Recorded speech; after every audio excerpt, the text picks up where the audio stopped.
What's cracking, everyone? This is Solomon SK for Whiskey and RPGs, and hope you guys are having a wonderful Monday. Anyways, we got a lot of news to cover, so if you guys got your glasses ready with your beverage of choice, let's hang out and cover the news together. Cheers to you guys.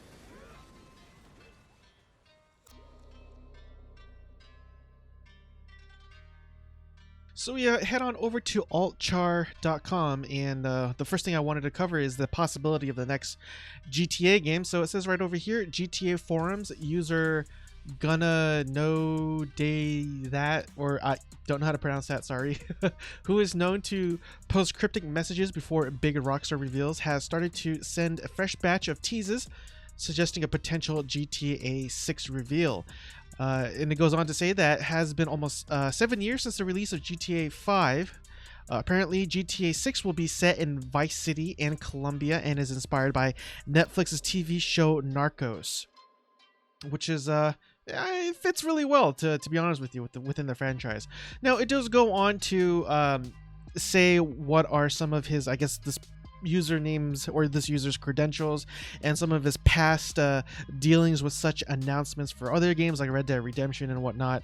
But it does go on to say that, of course, take these messages and cryptic posts with a huge grain of salt, just like any other rumor, leaked or unconfirmed info. But, you know, the user has a lot of credibility among the GTA community, and it would not surprise us if the reveal arrives soon. So yeah, this is really interesting. I'm kind of wondering what kind of engine they used, if it's the same one for 5 or it's an updated version of that. So yeah, I think this is going to be pretty huge, you know, considering that GTA is still one of the biggest games that is being streamed on Twitch right now, especially the role-playing aspect of it, and this could only help further the popularity, or at least that's what I would assume. So, and sticking with the same website, after many rumors and leaks, Activision has today officially announced Call of Duty Warzone, a standalone free-to-play Battle Royale mode set in Modern Warfare universe. And again, I know this isn't an RPG, nor is it an MMO, but I figured I still gotta cover it anyways because it's such a huge title within the industry. But it goes on to say Activision have finally announced a long-awaited Battle Royale mode called Call of Duty Warzone. Warzone is a free-to-play standalone game which everyone can play, even if you do not own a copy of the original Call of Duty Modern Warfare, excuse me. Crossplay support and saved progression is also in the game, which means that you can play your game on the PS4 or the Xbox One, and all the progress will be carried on over to the PC or vice versa. The mode supports up to 150 players at the moment and features solo, duo, and trio mode. So yeah, if you're a huge Call of Duty fan and you've been waiting for their Battle Royale mode, well, you're getting it on 10th of March 2020 for the PC, PlayStation 4, and Xbox One. So our next bit of news comes from massivelyop.com, and I haven't really heard of this one, so I'm kind of excited to go through it. But it says Hardcore Sandbox MMO Trials of Ascension is back under a new team with yet another Kickstarter. So just based on that, it seems like there's a lot of implications there. But apparently it's the Hardcore Permadeath Sandbox MMO with all the messy Kickstarters and drama, and it does link to another article, but we'll stay on course here.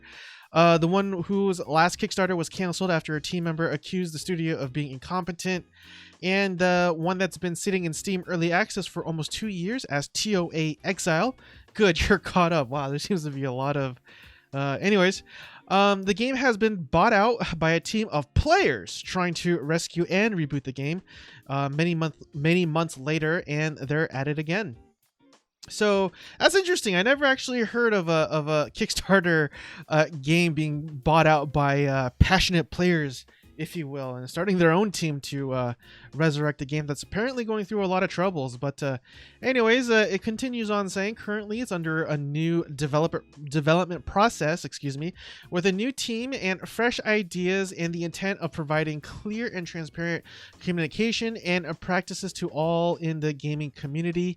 The new team brought the game back to Kickstarter for what is, by our count, a third go around. Holy crap, that that's the first, I must admit, that I have heard. But anyways, it says this one is seeking just under $10,000 US. So yeah, apparently this is an entirely different set of people, new team, new company, new everything, and it would suck to see if any of the past sort of troubles is kind of stuck around with the game. It probably has.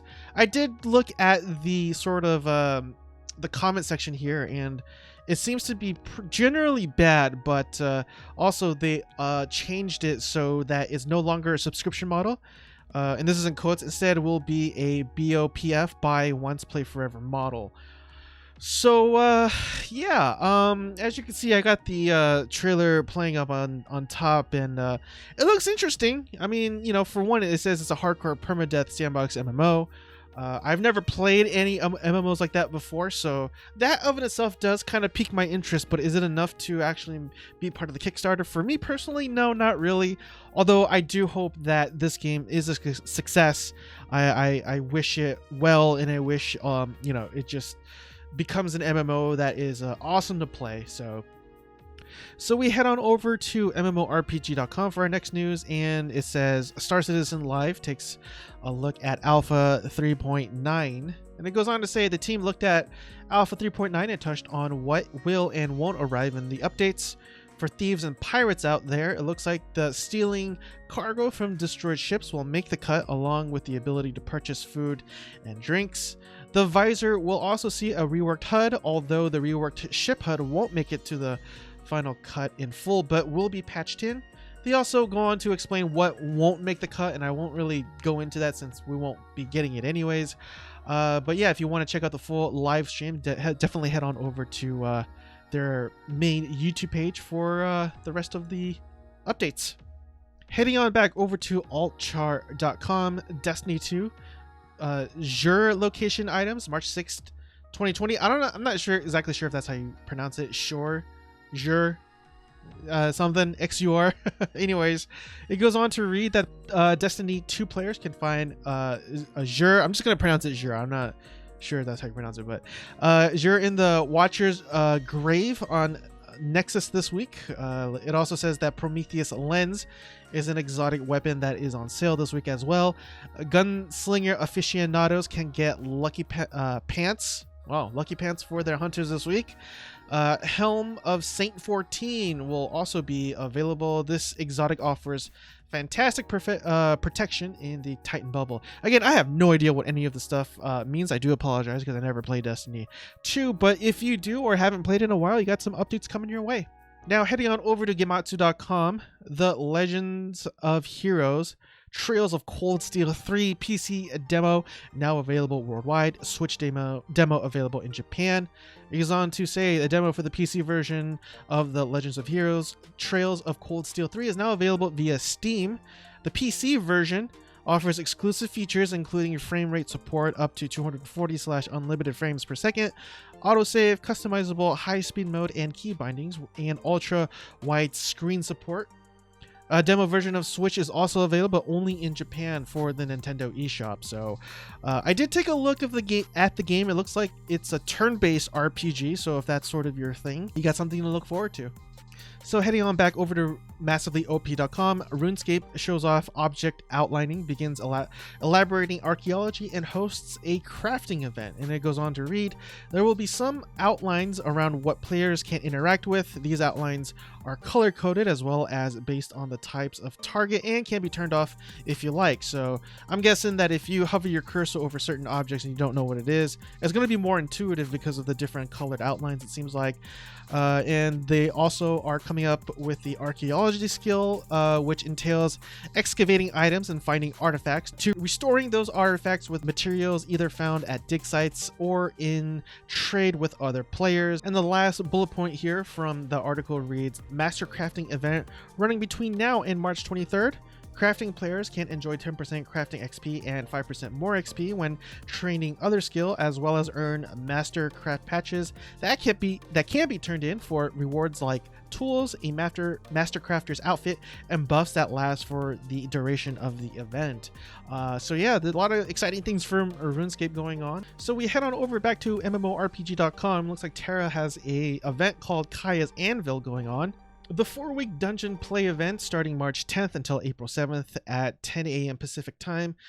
Completing the following dungeons 28 times, each to receive a guaranteed offering or offering box.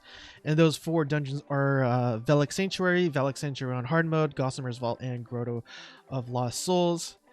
Adventure coins have been increased as well, whereas if you combine a bunch of items like the Darken's Wing Offering Box, Suffering, Torment, and Hatred, whatever and such, combine them and Darken's Verdant Wings will be available to you, and these wings are a vibrant green reskin of the tier 10 TERA rewards version. Heading on back over to massivelyop.com, Minecraftian sandbox MMO Hegemony launched, hit a snag, and delayed even more. Just based on that screenshot here, it looks like a really amazing looking game for Minecraft graphics, you know. So, but anyways, it reads, after its initial 2-week delay, the sandbox MMORPG Hegemony went live this weekend, and while the devs fought to battle against the problems of crashing and database overloading, apparently one was ultimately deemed too challenging to do while the game was live, so there will be another delay. Issues is having the saving of objectives, which worked with 200 people, but the game's launch saw 2,000, which overloaded the database. As a result, the devs have elected to shut down Hegemony down once again and delay the launch until Saturday, March 28th. I'm actually looking forward to this one personally. I've never played any sort of that Roblox, Minecraft type of games, but this one definitely piques my interest because it's a sandbox MMORPG, and hopefully they'll get their stuff together by March 28th, and hopefully they'll have a smoother launch by then, and so I'll definitely have to check that out. Heading on back over to Gematsu.com, Phantasy Star 2 Online, North American Xbox One Open Beta begins March 17th. Goes on to read, the North American Xbox One Open Beta test for Phantasy Star Online 2 will begin March 17th at 5 p.m. Pacific Time and 8 p.m. Eastern Time, Sega announced. And they go over some of the features and gameplay, what it's about here in the middle. But yeah, the North American release of Phantasy Star Online 2 was announced, first announced for the Xbox One and Windows 10 devices at E3 2019. But just know that this beta is only for the Xbox One version as of now. Will they release it for the PC? Yeah, probably eventually, but we just don't have a time frame as to when that will be. Heading on back over to massivelyop.com, Pantheon Rise of the Fallen discusses stats balancing character models for next pre-alpha. So this is pretty interesting. Pantheon Rise of the Fallen is focusing on all of the numerical matters for its next pre-alpha, and those numerical numbers including stats, levels, and other sorts of numerical progression systems. According to the creative director Chris Perkins, the next pre-alpha test build is, quote, all about the gameplay loop, end quote, with particular focus on making sure that the stats and character progressions are adjusted from start to finish. The video then went off to show a variety of character models for Scar, Dark Mire, and Akarai races, I believe that's how you say it, and they also discuss some of the lore around each race. So definitely head on over to their main page on YouTube if you would like to see the updates that they have listed in the article. And just real quick, I know there was a sudden hype with the next EverQuest series when Daybreak Games spun into multiple separate studios, but Holly Longdale exits Darkpaw Games, bidding farewell to EverQuest and EverQuest 2. I don't know what that really necessarily means for the EverQuest franchise, and if the rumors are true, if they're making the next part of it. But in any event, I know this person was with the community for a very long time, and she is parting ways. So if you'd like to learn more about the story, definitely head on over to massivelyop.com. But anyway, just go to any gaming website, really. This is been a story that's been covered pretty much with a lot of other websites out there. So, and lastly, we head on over to MMORPG.com, celebrate Warframe's 7-year anniversary with free gear and more.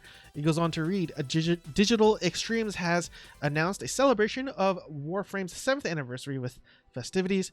Players can now submit their original Warframe themes here, and there's a link if you'd like to take part in this art competition.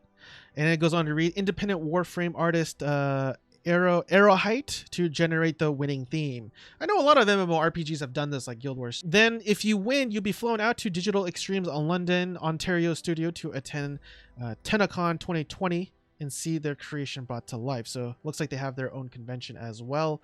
Also, as for the event goes on, every weekend in March, players will receive an in-game alert to dig into and earn original Dex rewards and a new glyph by month's end, including previous Dex weapons and weapon slots. Again, I don't know what those are, but if you are somebody who played Warframe or somebody who wants to jump back in, looks like there's an incentive for you to go back with this new event. And that's it for today's MMO and RPG news roundup. I really do appreciate if you guys made it with me so far, because the watch time does help with the algorithms. You'll notice that even though today is a new week, I didn't have the new drink of the week as well. Buying alcohol every single week for the purposes of the video can get a little expensive, and because money is a little tight right now, I do apologize for not having a new drink of the week this week, but I'll definitely have one next week for you guys if that's something that you guys like and look forward to. But anyways, until then, we'll continue to drink the wild turkey that my friend, a really good friend, has gifted me all those years ago. So anyways, guys, again, I know it's a Monday, but you know what? It's awesome to be alive, right? So regardless, I hope you guys have a wonderful Monday and a blessed night, and I will see you guys next time. Cheers again.